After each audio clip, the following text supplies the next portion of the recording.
אחים שלי, מה קורה לאדם שהוא קם אחרי 40 שנה שהוא עוסק בתחום? הוא מחזיק את כל החברות הכי גדולות בארץ, את ארקיע, את רשות שדות התעופה, את קוקה קולה, את פריגת, את כולם, בהיקפים ענקיים. מחליט הבן אדם לקום בבוקר ולהגיד רגע אחת, אני חותך את כל העסק שלי ב-80-90% בכדי להביא טוב לעולם הזה.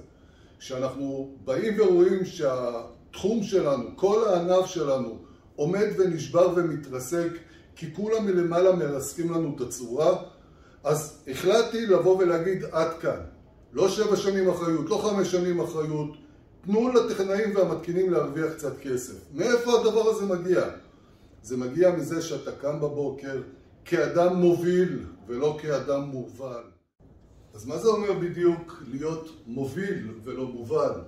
בעצם זה שהלכתם להיות עצמאים, אתם מובילים ולא מובלים. והשיתוף פעולה שעשיתי עם שלומי ואיריס זה לתת לכם את הכלים כדי להבין איך אפשר לעשות שינויים בחיים שלכם. כי אתם, עצם זה שאני מדבר איתכם, אתם מובילים.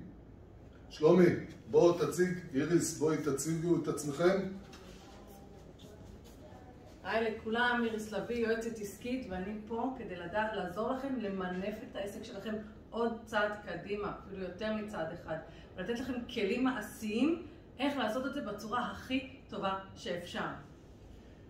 הייתי מתקין במשך 25 שנה. אני מכיר את הכאב שלכם ואת הכאב שאני עברתי, והיום אני יודע להעביר לכם ולעזור לכם איך לפתור את הכאב הזה ולהרוויח כסף, וליהנות ולקום בבוקר ולצחוק.